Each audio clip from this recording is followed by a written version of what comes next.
Hey guys, welcome to episode 3 of Capturing Cosplay. So today we're going to go over how to set up a fight scene for a photo shoot. Now before we do that though, I'm going to show a couple of pictures up here. Take a moment, pause the video, and tell me which one you like the best. However, before you do that, remember, last week we talked about how different angles can affect your view of a photo shoot. So take a look and use that knowledge to tell me which photo you like the best. When you're planning out a fight scene photo shoot, remember, you're going to need lots of space. Both width so that you can fit everyone in the frame, and depth so that you can get the perspective that you want. Second, focus on focus. What I mean by that is when you're first starting out, it's best to start out with a slower aperture around f8. Now, if you're like me and you want to use a shallower depth of field, get that nice blurred out background, start at f4 and work your way faster. Now, when you're using very shallow depth of field like f4, f2.8, or even like I did in this one, f1.4, you're going to want the subjects to be right on top of each other on the same plane. And if they shift forward or backward just slightly, you want to be far enough away that that doesn't completely defocus one of the subjects. So the next thing we want to do is consider shutter speed. Faster shutter speed lets you freeze motion and stop things in midair. Lower shutter speeds give you that nice motion blur. Neither way is wrong, it just depends on your style. I personally choose to use a faster shutter speed. It lets me stop everything in frame and make sure everything is tack sharp in focus. Now if you're going to use a slower aperture like f8 or even f4, you might need to raise your ISO up a bit to keep the exposure to your liking. Now don't be afraid to raise that ISO. Most cameras these days, even beginners models, can at least get you good footage up to 1600. If you want to use flash, make sure you have at least 2 so that you can hit both of your targets.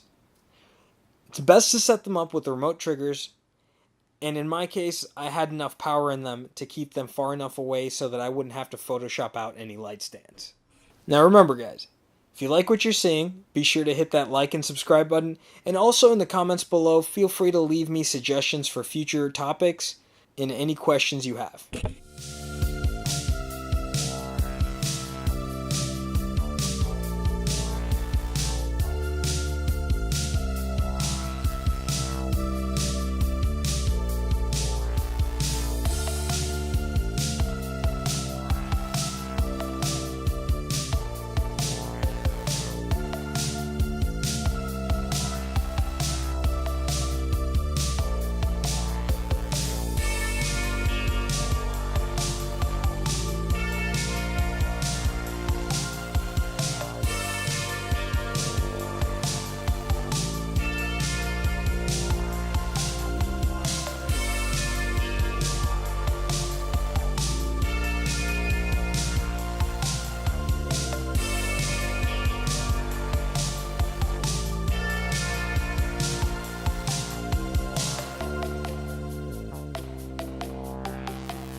Hey guys, Sadiq Mosley of M-Light Studios here today. We just did a fight shoot with Lee from AimCrit and Jeremy from Strife the Warrior Cosplay. if y'all want to go ahead and take a moment to introduce yourself, just tell us a little bit about you and what your cosplay is. Yeah, hi, my name is Jeremy. I'm also known as Strife the Warrior Cosplay. I chose to do eVolv from the Capcom vs. SNK 2 variant of the game. I'm originally from Victoria, Texas. I moved to Houston about a couple months ago. I've been cosplaying for on and off about 5 years now. I love it. It's been a really huge part of my life, especially with coping with so many different things in my personal life as well. Without cosplay, I would have not met these fine gentlemen to the left of me. But yeah, that's pretty much my intro. I'm Lee, Aim Crit Cosplay. I did the blue Ninjetti for this one due to finding him when he did green Ninjetti, got me into actually doing the blue Ninjetti. It's one of my signature pieces of the ones that I do a lot, so that range and a few other ones. I live with this one here, M-Light Studios. We live in the same house here in Arlington, Texas. Been here 20 years or so now. Yeah. So, unlike him, I got into cosplay a bit later into it, and it went from a hobby into something I'm actually starting to enjoy doing a lot more, especially as a ranger. Yeah, and these guys both do some amazing cosplays. The Ninjetti that he did, along with, if you've seen any of my cosplay Ninjetti and Jeremy's Ninjetti, they're all done by Bunny Plague Cosplay, so go check them out. But, Jeremy, you made yours, right? No, the original Ninjetti, it was actually... No, not the Ninjetti, the Ryu cosplay that we did today. Yeah, I didn't sew it, but I did do all the battle damage as far as like all the tattering and whatnot. Used a seam ripper and then also used some scissors. And then I did the symbols on the back. I also did just fabric paint, and I kind of just added some blood and just restyled my old Ryu wig since it his normal good variant of Street Fighter outfit. But yeah, I kind of liked how it turned out, especially with like the battle damage and tattering. I felt like it was a really good true core to the character. So gotcha. And I know we didn't actually incorporate any weapons, but Lee does an amazing job with his weapons cosplay or weapons creations for his cosplays. Why don't you tell us a little bit about some of the weapons that you've made? Generally, I do a lot of simplistic weapons, mostly swords, just because it's a lot of easy designs. I've actually done a few guns as well for our Fox. When we did the humanoid Gajika versions of the Fox crew, I actually did my own blaster and shield generator for the items. My Aron sword has gone through 2 separate recreations of it. With the second one being a lot less durable, but a lot more true to the character. I usually like to keep everything pretty close to the size that it's supposed to be. So with me being about 5'6" and most of the characters sometimes being around 6 foot, I do take dimensions into key whenever I'm doing them.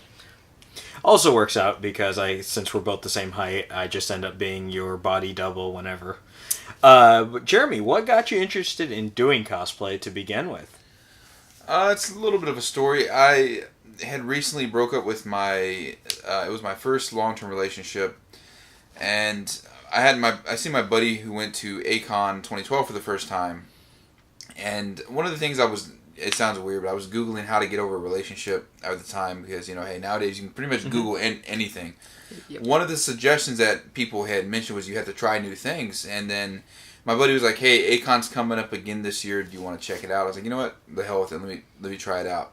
From being from a small town of about 2,000 people, you really don't find a lot of people with common interests, especially when, my high school graduating class was 100. So I was probably like one of the only nerds in school. So when I went to A-Kon 2013 for the first time, it really blew my mind of how many different people had the same interest that I did in one specific area. So yeah, especially going to A-Kon where it's like it goes your entire town probably has the population of yeah, exactly. No, not even close because man, it was something else. But I had a blast, and I was so new to the con scene. I was like, hey, there's other cons outside of A-Kon. I was like, yeah, it's awesome because I know you also do now after all of that experience. I know you have a lot of panels on positivity and cosplay, so which is trying to help other people get over depressions, phobias, things like that. So that's very awesome. What about you? What got you interested in Lee? Well, whenever I started cosplaying, I had just gotten out of the military a few months prior, so during that time I didn't have anything to do. So I started actually going through and watching a lot of the Power Rangers. I went from watching the Power Rangers into the Sentai, and one of the first Sentais that I watched was Gokaiger. And after watching through the whole season, I'm just like, man, this is a really cool season. And one of my buddies who does go to conventions, Michael Bianchini, he goes quite often. He actually told me, it's just like, hey, there's these conventions where, people go doing these kind of things. I'm like, so I looked into it, and I'm like, oh, that would be really cool. So I decided to, buy some of the outfit for it and actually go as the character. I mean, not a lot of people recognized it, but it was one of those first actually stepping out, because this is the first time I had actually done anything, so this is still kind of new territory for me. But it's just, since then it's taken off a lot, and it's been really enjoyable for it. Most of the cosplay community is really fun to be around, and they're really engaging. So that tells us why you do so many like Power Rangers cosplay, because I know you do the Gokai, you do the Ryu Commander, you can do Blue Ninjetti and Blue MMPR. Jay, you used to do a lot of Power Rangers, and now you've stepped away from it. What got you into doing more? It looks like you're doing a lot of fighting game characters now. What got you to step away from Power Rangers? Well, it's not necessarily that I had like a dislike of Power Rangers. I had done it so long that the reason I did it so long was I was not happy with the initial first gear that I had. I wanted to the more I got into the Power Rangers community, I found out there's more stuff to make it accurate. I've always been very keen on detail, so con after con, I kind of just decided to upgrade it here and there. And then the only unfortunate part about stuff like that is if you do a certain cosplay for so long, you might just seem like, oh, you kind of get typecast. And not, I mean, if you don't have a problem with that, cool. With me, I just wanted to be known more for the different stuff that I did. Because one of the things I always made a key point to mention was like all the stuff I did for Green Ranger, where I was like dancing around or proposing to girls, all the different misadventures. That was part of my personality. I mean, Tommy Oliver pretty sure didn't do any of that in the show. So no, but it was hilarious because it was y'all two doing that kind of goofy stuff in Power Rangers that actually got me into photography. I remember because we used to do my first. We used to go pull people over aside and do those random skits. Oh yeah, fun times. And that's the other thing too was like. Cosplay didn't done so much for me. I wanted to give back, especially through those antics and whatnot. Now, as far as the fighting game, I had always just been a fighting game junkie. I was a huge Street Fighter fan growing up, Mortal Kombat, Tekken, Super Smash Brothers. I started working out, earlier this year, more or less taking it seriously for the first time, unfortunately, because it does take dedication. You guys both know to really be consistent with it. And I just started feeling more confident. I was like, you know what? The hell with it. Let me just try doing like some of these characters and whatnot. So. No, definitely proud of you, by the way. The workout results are showing a lot. Thank you. So before we go, one more time, where can people find y'all? Just go ahead and give your page name as well as spelling it out and what future cons you're going to go to. Sure. So you can mostly find me on Instagram. It's my most active platform right now. It's pretty much the same as my cosplay name. So STRYFE. TheWarrior, Strife the Warrior. I also have a Facebook page where if you add that plus cosplay, so Strife the Warrior Cosplay, you can find me there. I'm also now streaming a lot on Twitch. My schedule so far has been mostly Thursday through Sundays. Kind of depends on what I going on. Obviously, I didn't stream because I came up here for Retro Blues with you guys. But yeah, feel free to check me out there. My next cons I'll be going to will be OniCon and Anime Dallas to finish out 2018. Not Icky? Icky, possibly. Still not sure. I always kind of forget because it happens right on New Year's Eve, so it's like half 2018, 2019, so we'll see. Yeah. And I'm Aimed Crit, so AIMEDCRIT. That's the same on all social medias. You can find me on Twitter, you can find me on Facebook, you can find me on Instagram, you can even find me on Twitch. I do stream from time to time. Mainly Beat Saber on VR. Mainly, most of my streams are VR based, and I don't have a webcam, so all you're seeing is the gameplay, and you're hearing me talk about it. So it's pretty easy to find me. That name's been around for years. It's also on every gaming platform that you have too. Yep. If you want to game with them. If you want to game with me, if you Google Aimed Crit, the first 6 pages are all my stuff. All right.